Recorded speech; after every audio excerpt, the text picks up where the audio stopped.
అంతా ఆహారం చుట్టూ తిరుగుతుంది. కానీ ఇక్కడ పెద్ద సమస్య ఏమిటంటే ఆహారం గురించి విన్నవని నిజమని నమ్మేస్తాం. తల్లిదండ్రులు, ఫ్రెండ్స్, సోషల్ మీడియాలో ఎవరేం చెప్పినా నిజమని సూటిగా నమ్మేస్తాం. అలా అపోహలు పుడతాయి.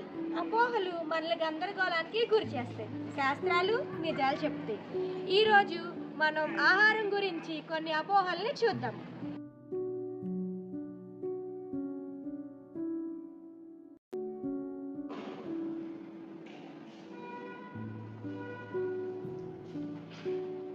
క్యారెట్స్ ఎక్కువ తింటే రాత్రి చీకట్లో కూడా కళ్ళు స్పష్టంగా కనిపిస్తాయి.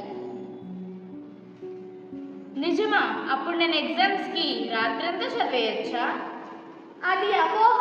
క్యారెట్లో వైటమిన్ ఏ ఉంటుంది. అది కంటి చూపుకి మంచిది, అంతేగాని రాత్రి చూపుని సూపర్ పవర్గా మార్చదు. రాత్రి చూపు కోసం క్యారెట్స్ ప్రత్యేకంగా సహాయం చేయవు. విటమిన్ ఏ కలిగి ఉన్న పండ్లను తీసుకోవాలి. రోజుకి 1 లేదా 2 క్యారెట్స్ తీసుకోవడం కాదు, రోజుకి 150 గ్రాముల క్యారెట్ తీసుకోవడం వల్ల కంటి చూపు మెరుగుపడుతుంది.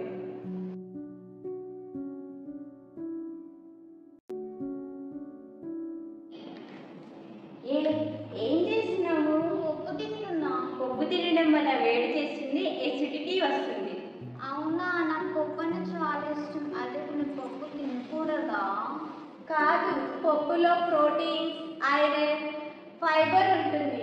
ఆహార అలవాట్లు, జీవనశైలి వల్లే ఎసిడిటీ వస్తుంది, పప్పుల వల్ల కాదు.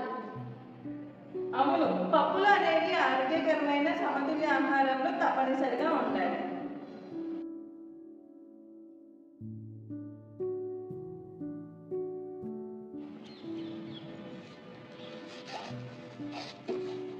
ఏంటి, నీకు ఇంకా జ్వరం తగ్గలేదా? లేదు, ఇంకా నీరసంగానే ఉంది. ఇదిగో ఈ బార్లీ నీళ్లు తాగు. ఆరోగ్యానికి చాలా మంచిది, ఇంకా శక్తినిస్తుంది.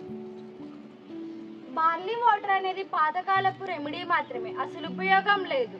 బార్లీ వాటర్ తాగడం వల్ల ఉపయోగమే లేదా? అది అపోహ. బార్లీ వాటర్లో ఫైబర్, మినరల్స్ లాంటివి ఉంటాయి. ఇది హైడ్రేషన్ ని ఇస్తుంది, అలాగే అరుగుదలకు సహాయం చేస్తుంది. ఇది ఒక ఆరోగ్యకరమైన ఎంపిక.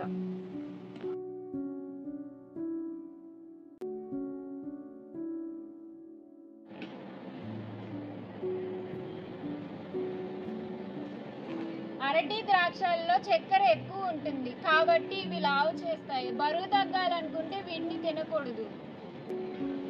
అవునా? మరి ఫ్రూట్స్ తింటే మంచిది అంటారు కదా, ఇకపై నేను బరువు తగ్గడానికి ఫ్రూట్స్ తినకూడదా? అది అపోహ. పండ్లలో సహజమైన చక్కెర ఉంటుంది, ఇంకా ఫైబర్, వైటమిన్స్, మినరల్స్ కూడా ఉంటాయి. అరటి, ద్రాక్ష లాంటి పండ్లు మితంగా తినడం వల్ల శరీరానికి శక్తిని ఇస్తాయి. లావు అవ్వడం అనేది జీవనశైలి అలవాట్లపై ఆధారపడి ఉంటుంది. ఇంతకాలం మేము విన్నవన్నీ అపోహలే అని తెలుసుకున్నాము. నిజం తెలుసుకోవడం ఎంత ముఖ్యమో అర్థమైంది. మన ఆరోగ్యం మన చేతుల్లోనే ఉంటుంది. అపోహలు తప్పుదారి పట్టిస్తాయి, కానీ నిజాలు మనల్ని కాపాడుతాయి. నిజమైన జ్ఞానం, నిజమైన ఆహారం, నిజమైన ఆరోగ్యం. ఈ సందేశాన్ని మీ అందరికీ చేరేందుకు మేము ఫుడ్ మిత్స్ వర్సెస్ ఫ్యాక్ట్స్ అనే పుస్తకాన్ని రాసాము. మా విద్యార్థులందరం ఈ పుస్తకాన్ని విడుదల చేస్తున్నాము. చదవండి, వినియోగించుకోండి.